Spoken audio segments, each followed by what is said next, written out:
All right, all right, all right. I believe that I am live. Welcome to the live stream today, Constitution Part 2 from last week.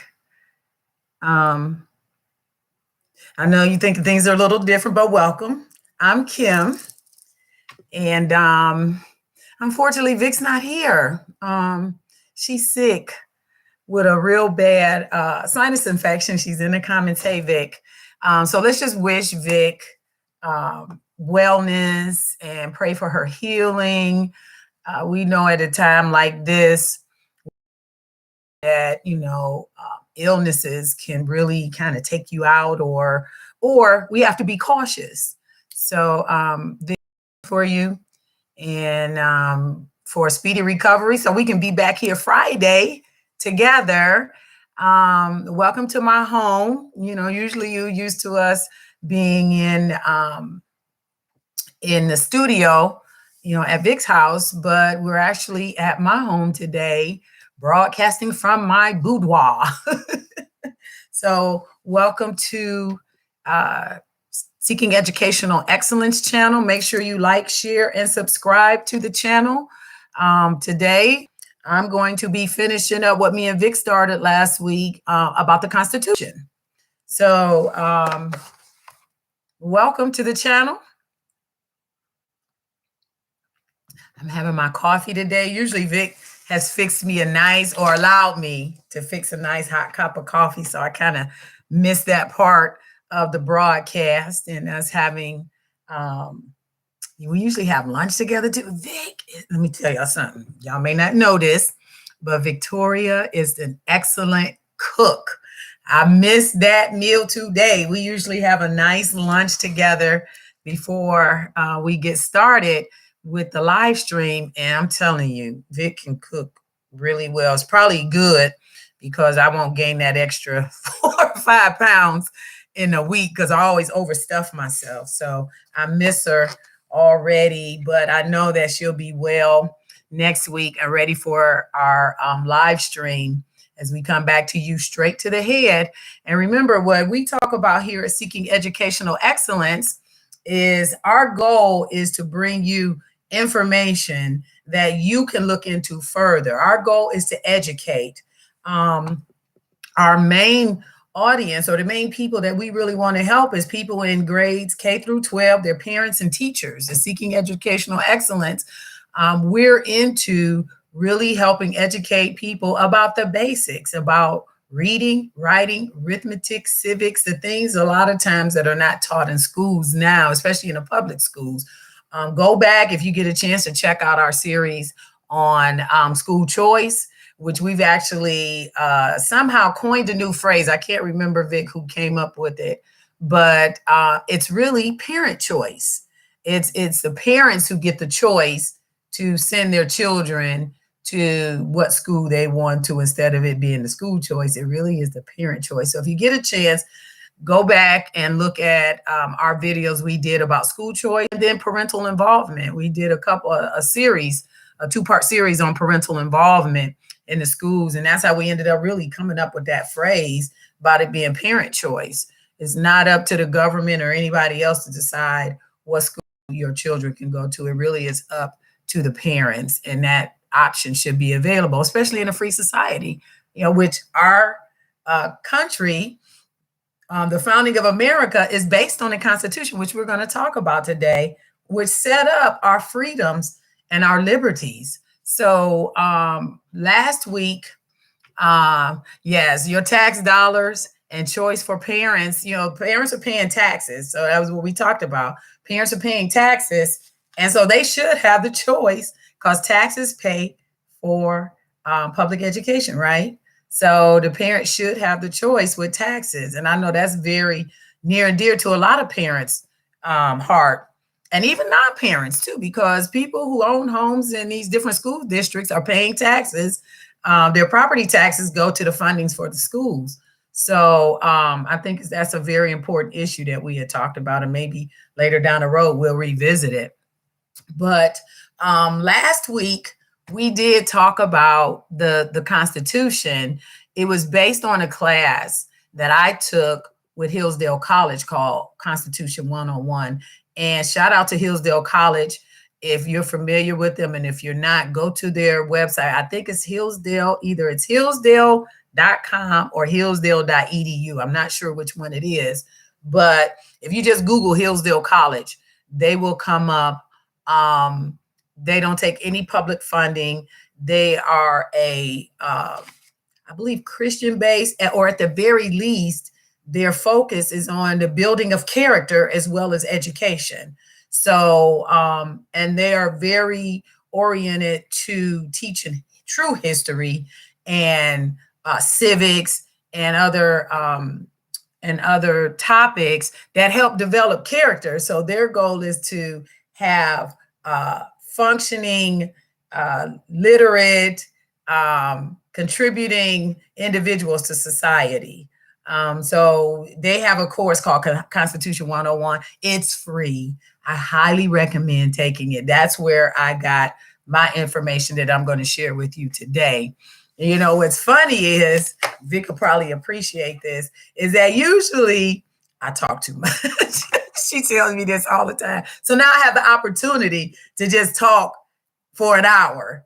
And it's funny that as I'm going through this, thinking about talking for an hour, sometimes you get to thinking, okay, what can I say for an hour? Because I have Vic to play off of. And, you know, she has some great comments and stuff. So what am I going to talk about for an hour? Well, we are going to talk about the Constitution. So what I want to do is pick up or give you a quick overview about what we talked about last week, just to kind of bring you up to speed in case you weren't here last week talking about, you know, the Constitution.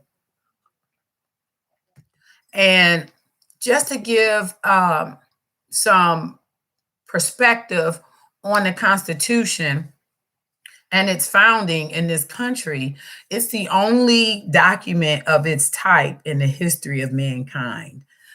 You'll hear people talking about our democracy, but really America is not a democracy. America is a constitutional republic, which means, or another word is representative republic, which means that we, the citizens, elect representatives to represent us in government. And so it's really we, the people, and we consent to be governed.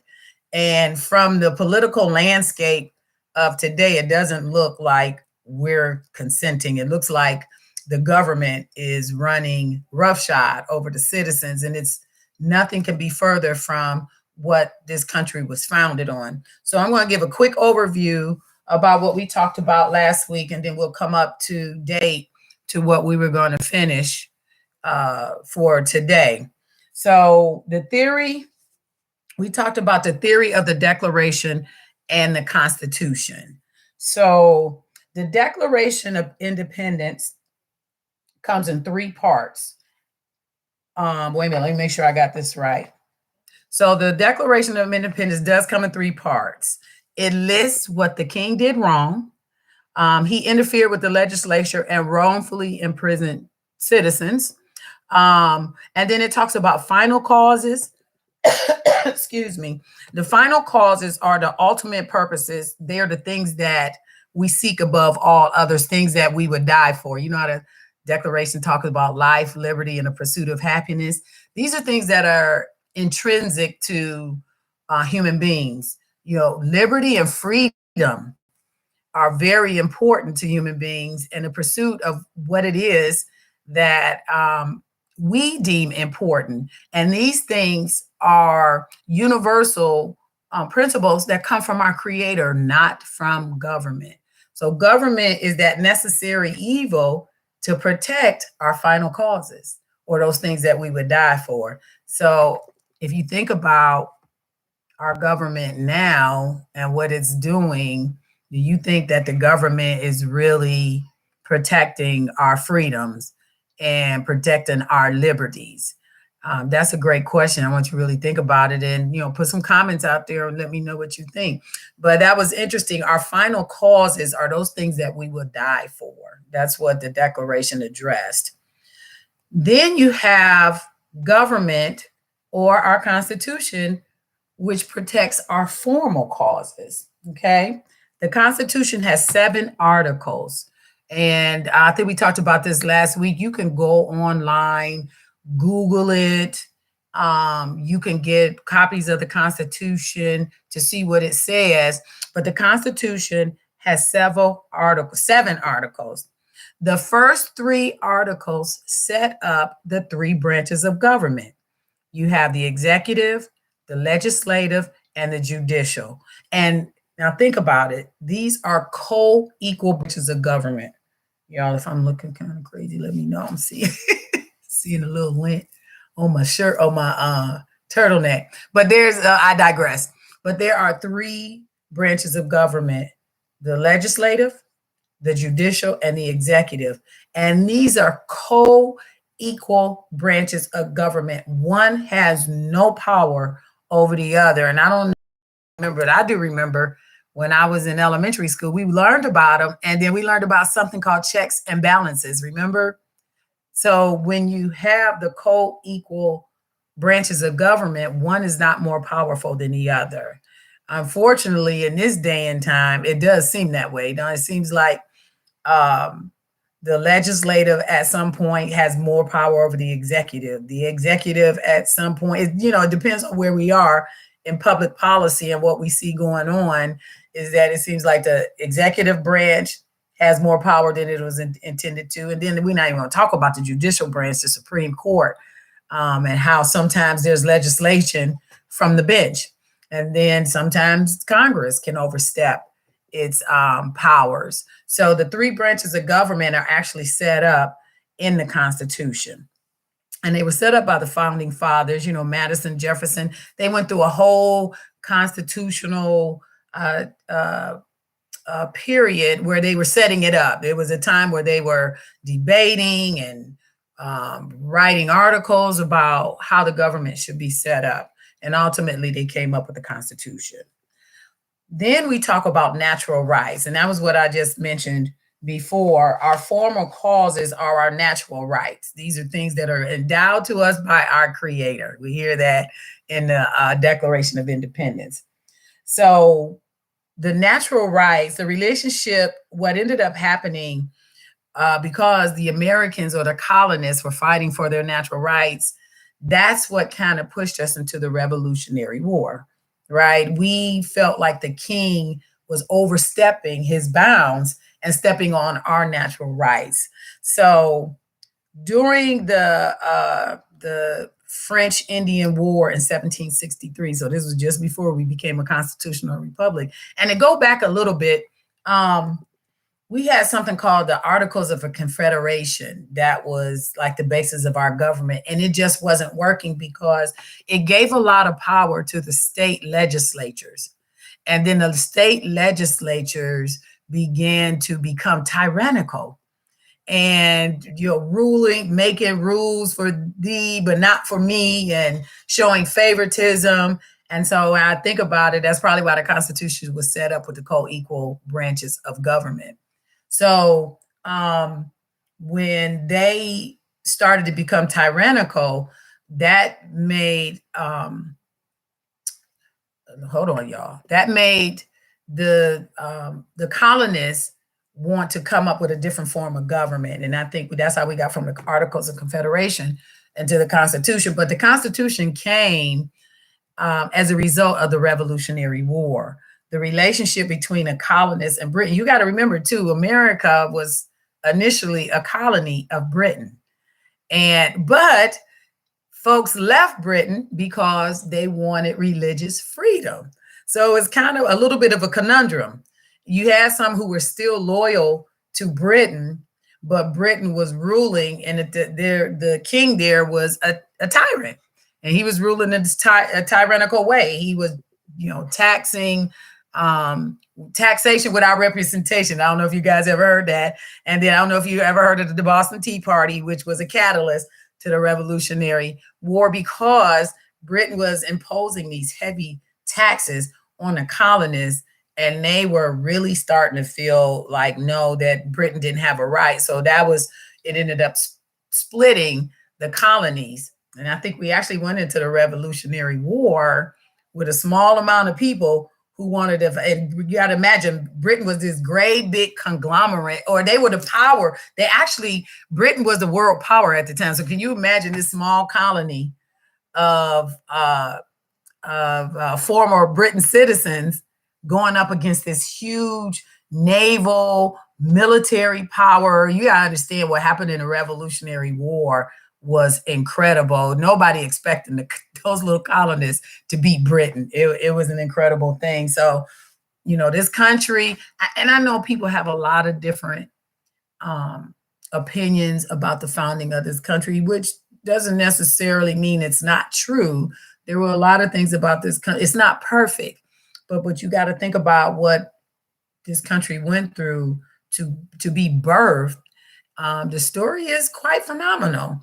It is one definitely of the little guy overcoming, and is this David and Goliath story all over again. So, hi Joshua, thank you.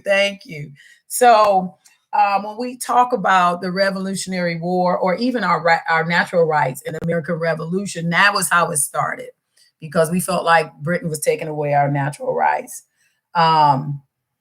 We felt like free people have the right to be governed. They consent to be governed. And that's really what the Constitution is about, to consent to be governed. That's what we don't understand, that we allow, this is a government for the people, by the people. We allow the government to rule us because we consent to it, not because they, are the know all be all and we got to do everything they say. No, this is the government for the people, by the people. So that's why we are a representative republic.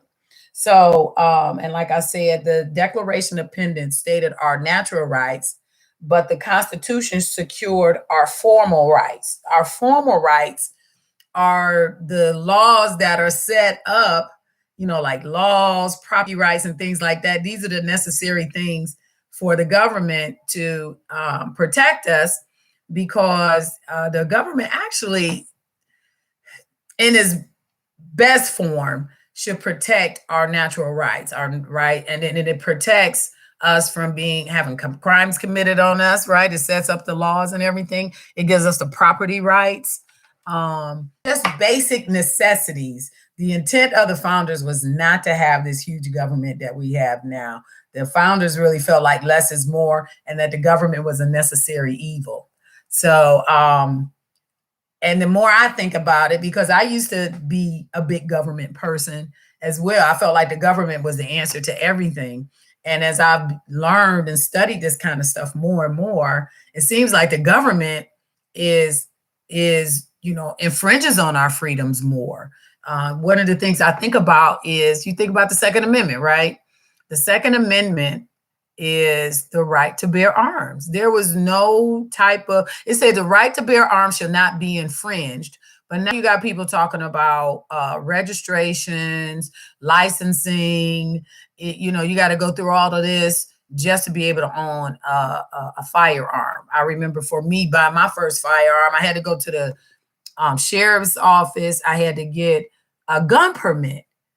But I can go to the gun store and buy an AR-15 with just a simple background check. I don't have to get a gun permit. I had to get the gun permit because I was buying a handgun. But when you think about the Second Amendment, that wasn't the intent. The intent was to allow us to own guns freely. And I understand there being laws and keeping the guns out of certain hands of people, but usually those laws always affect the law-abiding folks, right? So the Constitution was what we call our formal rights, which is supposed to secure our final rights, or our natural rights. Okay. The reason that, one of the things we talked about too last week, was that democracy is not, we don't have a pure democracy if you think about it. The founding fathers were very wise, and they studied history and everything. The fall of Rome, a lot of great civilizations in the past fell because of pure democracies. And we talk about pure democracies, that means the majority rules, right? Well, cannot the majority be wrong? Cannot the majority become tyrannical? Cannot the majority make pedophilia legal? Cannot is legal. So when we talk about American system of government, So many people get it wrong, call us a democracy. We are not a democracy. We are a constitutional republic or representative republic. That means we elect our representatives to represent us in government. And that has some great advantages because number one, laws and rules can't be changed on a dime. Discussion, the representatives represent us, and the way that we protect our rights is by voting. So if you think about it too, the minute that voting and we don't believe in our system, we're in a lot of trouble. So hopefully, prayerfully, we will get through, we will bring back trust to the voting process in this country. So pure democracy is unsafe and unstable. Majority rule can be tyrannical and despotic, just like I said, just like what we were talking about. The framers of the Constitution were pragmatists and realists about human nature. That's the other thing. See, those of us who understand human nature know that we are fallible creatures. We make mistakes. We do things wrong. Thanks for subscribing, Joshua. I appreciate it. We make mistakes. We do things wrong. We are not perfect by any means. And the framers of the Constitution knew that. So, and like I said, the original form of government we had were the Articles of Confederation, and they were insufficient to address a lot of the issues that we had in the founding or the beginning or, the founding of this country. So during the debate about how to set up our government, we had some of the founders wrote what we call the Federalist Papers, and those are available too. And I highly recommend reading those because the Federalist Papers set the foundation for why we should have the Constitution the way it is. So Madison, this is what was interesting to me. Madison, one of the founding fathers, he wrote his Federalist Papers under the pen name of Publius. I thought that was really cool. So if you ever go back and read the Federalist Papers, it's actually James Madison writing, making the case for why we should have a constitutional republic. Yes, Madison was a G. And then the founders understood that the dark side of human nature does not progress. For those of you who read the Bible, who understand the Bible, one of the things I like is the book of Ecclesiastes, and it talks about nothing is new under the sun. We may get new technology, culture may change, but the human nature never changes. And that was the brilliance of the founding fathers. They knew that democracy, a pure democracy, was not something that was really beneficial, because unfortunately, that's what happened. Some of the great civilizations, if you think, where's ancient Greek? They were a pure democracy. Where's Rome? Rome was a pure democracy, because what happens is human nature is and we see it here, people get power and they get drunk on it and they want more, and then they become tyrannical. And even with us having our Constitution in place, we already see where people are getting drunk with power. So that's why the tyranny, the constitutional republic helps keep tyranny in check. You don't want tyranny. You don't want majority rules, because the majority can be wrong. And like my point earlier is that what if the majority decided that pedophilia was legal? That can happen. What if the majority decided murder was legal? So when you have a pure democracy, that's what happens. The majority rules. And with our constitutional republic, we have systems in place to check the negative or the evil side of human nature. So we got to really realize how important that is. And so what we understand with the Constitution is that, like I said earlier, is the consent of the governed that matters. It's us, we the people, who run the government, not the other way around. And unfortunately, as a lot of us can see now, that has changed quite a bit. So I highly recommend to get involved civically, whether it's at a local level, state level, or national level. I would argue that getting involved at the local level is going to be most powerful. That's where you're going to have the most impact. If nothing else, with seeing what's going on, or even be involved locally civically and statewide, I can see how being involved at that level can make a big difference. You'll see, and that's what's going to have the most impact on you. So, and Vic said that you can print out a copy of the Federalist Papers online, and you can. Same with the Constitution. So I recommend going to check it out. So a couple of points to make. The consent of the government and of the governed and the separation of powers. The method for ongoing consent is voting. Go figure, right? You would hope that that was a great way to keep consenting. Look, until you feel like your vote doesn't count. How many people do we see all the time? I have family members. Why should I vote? It don't count. And I totally understand the apathy towards it. But I think the minute that we stop being involved civically, then we're giving ourselves over to tyranny, or for people to be tyrannical, for the powers that be to be tyrannical and rule over our lives in a way that's not beneficial to us. Both consent and natural rights must be present to have a Republican government, or that's what we have, a Republican government. So, like I said, representative, republic, constitutional republic, it's all interchanges the same thing, right?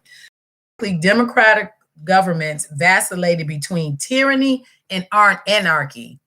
So it was tyranny, and then we don't care, no government, or we gonna control you. So that's what democratic governments do. We don't have that. If we did, we would be lost. And a lot of times factions form in democracies. You have factions of the majority and factions of the minority. In a representative republic, the minority is protected. That's really the goal. Can you say electoral college? It's to protect the little states in the middle of the country that don't have a lot of power, but they can have say so in the presidential election. And then a fun fact that I wanted you guys to know, a lot of people may not know this, and I think it's somewhere in my notes, that senators were not directly elected by the people. The senators were appointed by the state legislatures. And that was changed, I believe, in the early 1900s, maybe about 100 years ago. I think it was either during the Woodrow Wilson presidency or the FDR. I think it was the Wilson presidency. It's in here somewhere. I'll let you guys know. So in our republic, or our Constitution, the founders structured our institutions so that human ambition can be checked by human ambition, right? So that's where we get the checks and balances. You got the co-equal branches of government to keep one individual from running roughshod over everybody else. And the founding fathers just concluded that if men were angels, no government would be needed at all. And ain't that the truth? And I can say that as a human being myself, because I know there are times when, especially in my younger days, when I wasn't always righteous. But I understand now that you want to have a pure heart. You always want to do the right thing. You always want to be giving, loving, all the positive attributes that you can have, because the minute you start down a road of, negative, hatred, jealousy, those types of feelings and stuff, it can snowball. And I think that's what happens a lot of times, greed, that people get power and then those types of things take over. So the government, another function of government is to secure these rights, the rights of property, morality, and religion. That was what our government was about, is to secure the rights of the citizens to own property, to keep people, laws, to keep people from killing each other and doing each other wrong. And then one of the reasons that the original colonists came here was to be able to pursue religious freedom. And the cool thing is that even though the majority of the founding fathers were Christians, they understood the right of people to be able to worship the way that they want to worship, even if whether they were atheists, whether they were Muslim, whether they were Jews, whether they were Hindu, Buddhist, Christian, it didn't matter. That the founding fathers understood. We talk about freedom, right? Our freedom comes from our Creator. So even as a Christian, we can't dictate to other people how they should worship or how they show up in the world. But the government is to protect those types of things, our freedom of religion, keep you from being harmed by another individual. That's where laws and the court system comes in place. And then it protects your property rights. It's just that simple, right? Also, the government main thing is to protect the citizens. That's why we have a military, right? It's to protect us from threats, foreign and domestic. We talk about that all the time. And so, and then criminal law addresses to protect against internal threats. So that's what our Constitution is about, a lot of to help us. We touched a little bit about slavery. I would just recommend, I don't want to get too much in depth into the slavery aspect of the Constitution, but just know that the founding fathers, even though they were slave owners, they understood that it was wrong. And they set up provisions in the Constitution to deal with it going down the line. That's not making excuses for them. That's not making any excuses for slavery at all. It's just the facts. It's just the truth. And if that wasn't the case, we would still be slaves today. So you think about the 13th, 14th, and 15th Amendment. They put in the amendment process to help free the slaves. They knew that it was an issue. They wanted to, and they made provisions to address it down the line. The thing was to get the government set up. So good, bad, ugly, indifferent, whatever you think about it, that's just the facts. Go back and look at our live from last week, and I talked about it a little bit more.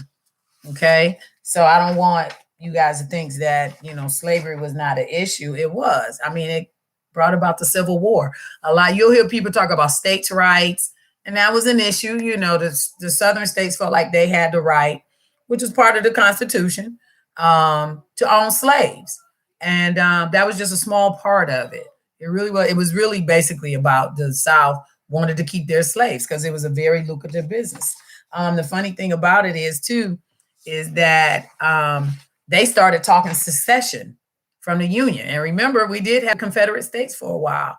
So the Civil War actually reunited the country. The country was very divided. It was very possible for us to have the northern states as a country and then the southern states as a country. So the Civil War, unfortunately, was that necessary evil that unified the country back. And a lot of Americans died to help free the slaves. A lot of white Americans. I got a comment. The Democrats used the 13th and 15th Amendment for illegal immigration. That's true.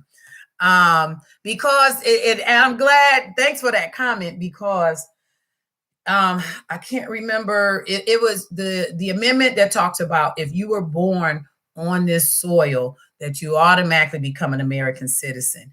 That was to address the slaves that were born on American soil. That wasn't to address people coming to this country new. Specifically addressed slaves that were born in this country. So that had nothing to do with immigration. It was addressing the rights of freed slaves to become citizens of this country. So the way they addressed it is if you were born on American soil, you are an American citizen. And unfortunately, that amendment has been perverted to include people who come into this country illegally to have children, and then their children automatically become American citizens. And if you think about it, it doesn't make sense because no other country does that. It's just, but it's that amendment that's been perverted by, unfortunately, some people with certain ideologies to think that applies to anybody who comes to this, anyone who's born on American soil, it becomes a citizen. If you think about it practically and pragmatically, it doesn't make sense. And the founding fathers were very pragmatic and practical, so it doesn't make sense that that would be a provision in an amendment to allow for that. But I digress, but that was an excellent comment. It made me think about it. So fast forward, we've come through the Civil War. This is kind of where we left off last week. We've come through the Civil War. The country is back to, we're rebuilding. I'm getting tongue tied. We're rebuilding. We've been through Reconstruction. Lincoln was the first president that ran as a Republican in this country and on an anti-slavery platform. And when he was elected, that did cause a lot of division in the country because that was his platform. And so, and unfortunately, that's why he was assassinated, because he threatened a lot the livelihood of a way of life in the South that they had come to know. And, fortunately, we were able to get rid of slavery. So we went through Reconstruction. That period was very beneficial for Black people in America. We saw a lot of growth. The first elected officials from the South to Congress were Black, and they were Republicans. So that 10-year period, we were very prosperous as a people. And then, unfortunately, we started getting the Jim Crow laws and things like that, especially in the South, that started to hinder Black folks again. So we went through that era all the way up into the 1920s. Or actually, I think our first is progressivism. That was one of the things I was going to talk about, that we had a progressive era that came into this country culturally. And the first progressive president was Woodrow Wilson, I believe it was. So what exactly is progressivism? It's an argument to progress or move beyond the principles of the American founding and the original structure of the American government to address circumstances that could not have been foreseen by the framers. So progressives believe that you hear them refer to the Constitution as a living document. So they believe that the document changes to address cultural things that could not have been seen. But the fathers weren't concerned about, technological, cultural changes, because they understood human nature was always the same. And it's from what I read about progressives and what they believe is that they do believe that human nation can progress and improve and get better. So progressives believe that human nature evolves and progresses. Now, I don't know. I believe that, we can evolve and get better, but collectively that would have to happen. On an individual basis, you can, but to expect a whole collective, and that's the other issue that I hear a lot of progressives say. Their issue is collectivism. They believe in the whole and addressing the whole, whereas the American founding believed in the individual and the evolution, and because if the individual evolves, then ultimately, hopefully, and I may be digressing, but I do believe that the individual can become better, still understanding that you have that human nature that can, digress the other way. And for the most part, on the whole, a lot of times that's the case. So with progressivism, they believe the Constitution is a living, breathing document, which, the founding fathers didn't make it for that. It wasn't really to address the evolution of civilization. It was to address the weaknesses in human beings and our tendency to want to rule with the iron fist. So, and then the progressive movement actually came from Germany. The influence of German culture is very evident in the philosophy of progressivism. Almost all of the American progressives were educated in Germany or had German teachers. So that included, Woodrow Wilson, I think Theodore Roosevelt, and I believe he was a Republican, but he was still progressive. So you'll hear that too. Progressivism doesn't have a particular identity with any particular political party. It can be in both. So you have to be able to recognize it. Johns Hopkins University was founded in 1876 with the explicit purpose, I'm tongue-tied, of bringing the German model of education to the United States, where Wilson and Dewey were educated. So Woodrow Wilson, and I don't know if you guys have ever heard of the Dewey Decimal System. So Woodrow Wilson and Dewey were educated in Germany, and they brought the progressive mind. So when you think about progressive and Karl Marx was a German. So Marxism, progressivism, communism, these terms are interchangeable. So socialism, they're kind of like two sides of the same coin. You'll hear the words used interchangeably, but that ideology and that idea actually came from Germany. And some of our presidents and some of the people that were higher up in government were educated over there. Like Woodrow Wilson actually argued that government has to adapt and evolve to its environment. The essential argument of progressive is that government is no longer a danger, therefore it's okay to increase its scope. Progressives believe that society, the collective, like I said, more important than the individual, hence identity politics, tribes, and factions. The power of the state trumps the individual. Socialism and democracy are the same. So isn't that funny? Because I learned democracy was the end all be all. I used to grow up thinking democracy was it, and it's not. It's it can be tyrannical, and it can really do a lot of damage to a country or to a society. Then we progress up into the 1930s, where after Woodrow Wilson, FDR became the next progressive president. And I think at that time there were no term limits. I think FDR was president for like 12 years. And he ushered in the New Deal. Okay. So this was a continuation of what Woodrow Wilson had instituted. FDR, and there was another well-known American named Frank Goodnow. He was very involved in this. Look him up too. So there were two functions of government, they believe. The expression of the will of the state, which is politics, and then the execution of the will of the state, which is administrative. So the founding fathers, administrative means, like they oversee, the government oversees everybody else. The government becomes the ruler, not the people becomes the ruler. And the progressives thought that the Constitution was untenable. Government must evolve. One central power or organizer. We hear that a lot, right? And the founding fathers didn't want that. That's why we had checks and balances. That's why you had states' rights and state legislatures. They just did not believe, which makes sense, that you should have one central power, because if that one central power makes a decision to change everything, what can we, the people, do about it? So, and then, like I said, it's based on the German philosophy and ideology. Karl Marx came from Germany. You think about Hitler and his ideology.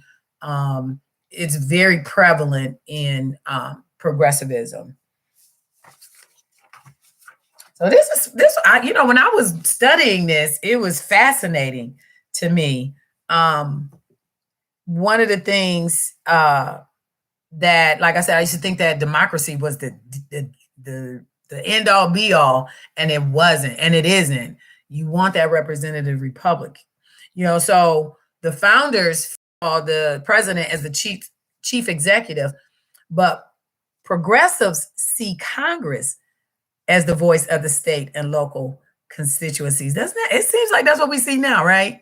The president is the chief executive, but how many times does the Congress overrule what the executive wants to do? The executive is responsible for executing the laws that Congress passed. And then what you see now is an administrator that's kind of gone crazy, where you got executive orders. Those are anti-constitutional. You got Congress doing things that bypass the president. You got all these government entities that are regulators. They found a lot of different ways now to move away from what the founders intended to this administrative state. So the administrative state is considered anti-constitutional. You have government overreach. We see it all the time. I just talked about how now you have to get a gun permit to buy a gun. There's nothing in the Constitution saying you need a permit. I understand laws to prevent certain people from having guns, but if I'm a law-abiding citizen, why I got to go get a permit? I should be able to just go buy a handgun. There's something called polymorphous policy making. But that means that making laws without the regular vehicle we're supposed to use, right? A bill is supposed to be introduced in Congress, and then it's passed by both houses. and then the president signs the bill into law. You don't have that. You think about it. You got all these government entities like OSHA that were violating the Fourth Amendment. I was reading about that. OSHA was showing, the Fourth Amendment protects us from, unusual, is it searches and seizures. Vic, you got to help me with that. It's something about where they can't just come search your, how when police come to your house, they need a search warrant. So the Fourth Amendment is what protects us from that. But with OSHA was showing up to companies' work sites unannounced and looking around without any type of search warrant. So now you got these extra government agencies that were created by the administrative state that have a lot of power and that really are anti-constitutional. You also have something in government, using judges to pass crazy laws, judges that are, well, actually, we call it legislating from the bench. The judges, the judiciary really is to interpret law, not legislate from the bench, but interpret the law and stick to the letter of the law instead of creating law from the bench. That is not the judiciary's job, and that's what happens. Also, when you get into an administrative state, you start getting oligarchy rule. You get the elite class, and I don't know about y'all, but I see that a lot now. You get the elite class, a lot of nepotism. I say that all the time. In DC, R&D doesn't matter. They're all part of the administrative state. They go to lunch together. They marry each other and everything. They have no concerns about we the people. They have what they call their own little inner circle or their own little bubble. We see it now. We've been seeing this for a long time. This is nothing new. I said, nothing new under the sun. This is human nature. You look at what we have in the administrative state today, in DC, in the political class. This is the very thing that the founding fathers were fighting against, right? So you also see from the ruling class or the elite class, contempt for ordinary people. How many people remember deplorables, basket of deplorables, recently being called chumps, looking at the regular everyday folk as beneath them? We see that a lot. The administrative state has become an oligarchy where the few rule for the good of themselves and not for the good of everybody. And I think it's evident to me that that is currently what's going on. Okay, so that period of progressivism from the 1920s up until the 60s, honestly, it was relatively, we had a growth in government then, but even still, there was a foundational belief in the family and the traditions of freedom. The administrative state or progressivism kind of creep in. FDR created, he came in with the New Deal. That's where we started getting Social Security, which is a form of socialism. And that's not to say that it's not a good thing, but it can be set up to be abused, which we see that now, that the monies that are being taken from people's paycheck for Social Security became a slush fund for the politicians. This is why the fathers didn't want this. The more I look at it, the more it just makes sense. So after we come through the progressive era and we get into 1965. Now, 1965 was a key year. It's referred to as post-60s liberalism and contemporary politics. And it was a political year. It was a pivotal year politically and culturally because now the progressives kind of move forward to or change about immigration. In our country, we used to have immigration based on merit. Can you guys remember Ellis Island? All the immigrants came into the country through Ellis Island. We checked their health, their background, because you got to be careful. You can't let people who have, communicable diseases into the country because it can create a pandemic or an epidemic. We didn't want people, with criminal backgrounds who were fleeing their countries because they were despots or tyrants. So we had that system in place in 1965. That was removed, and that opened up our borders and unfortunately created a lot of the problems that we have today with immigration. The new way of thinking by the progressives became more of sexual liberation. If it feels good, it's okay to do it. It just opened the doors to a lot of, I'm just going to say, a depravity. You see it coming. Nowadays, the pedophilia is being normalized. You have a whole organization of men called NAMBLA. I think it's the National Association of Man Boy Love, something like that, where they think it's okay for grown men to have sex with young boys, underage boys. So unfortunately, that new era in 1965 opened a floodgate to normalize a lot of behavior, and not just sexually, but that is destructive to a society. And so that's what ended up happening. The shift also went from equality of opportunity to equality of outcomes. So that's where we start getting into, oh, there can be no winners with no competition. Everybody should be treated fair. That's another word for socialism, if you guys don't know that.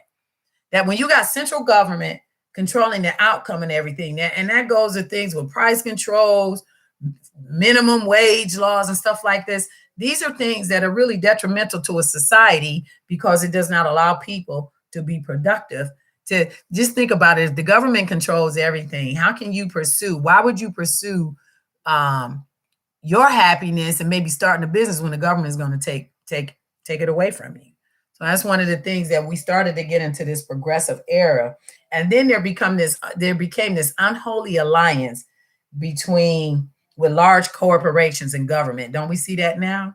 So there is a progression, but the progression is towards tyranny again. And this is the very thing that the Constitution was trying to keep from happening. So there was a dramatic move away from the consent of the government. The political landscape and cultural moral climate changed dramatically after 1965, as I'm talking about.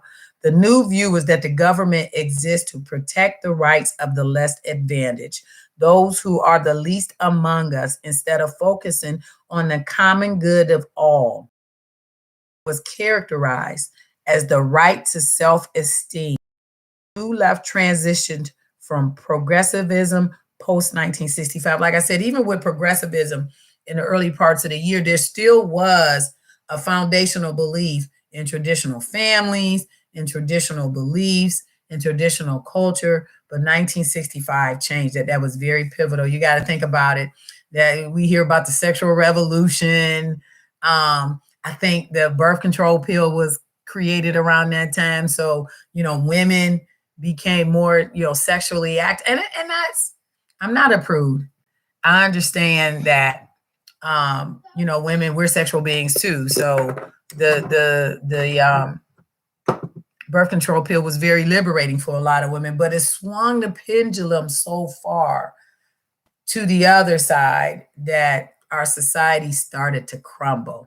So as you can see, a lot of what happened from our founding up until today has changed the landscape of our society. A lot of people who have traditional views are in direct odds with people who have progressive views.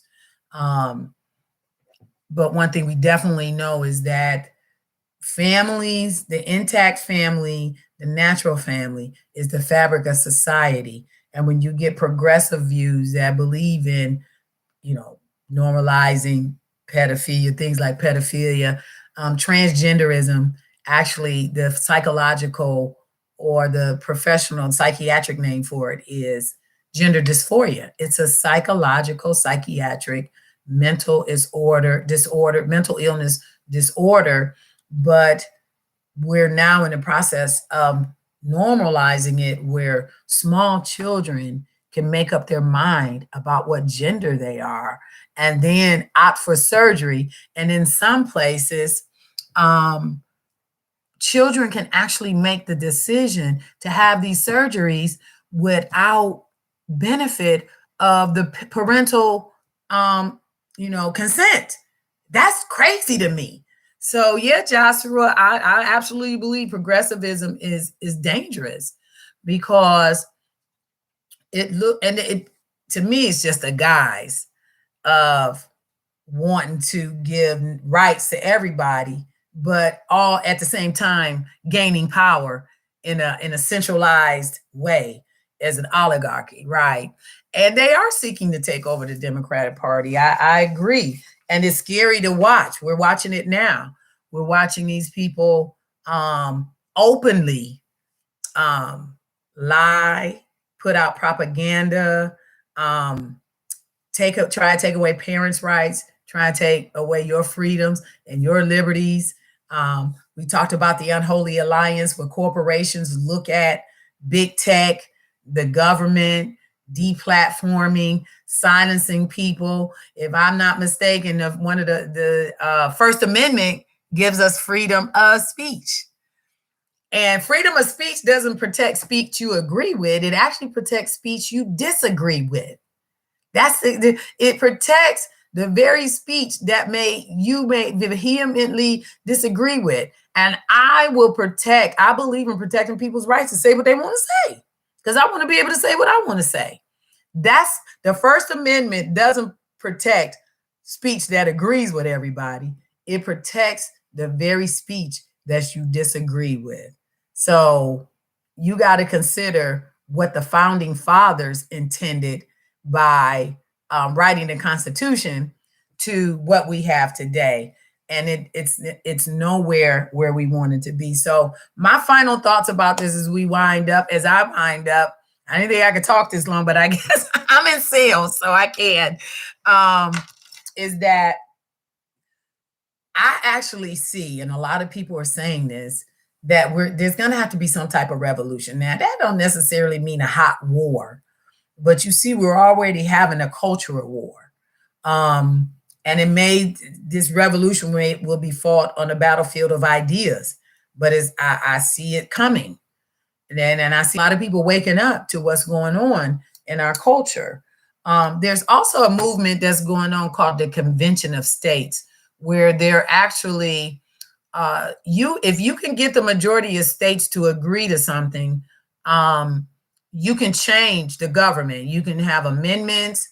You can make changes. And so I believe there is a movement going on called the Convention of States, where they're looking to get the majority of the states involved so that we can make changes in what's going on in DC, because Lord knows we need it.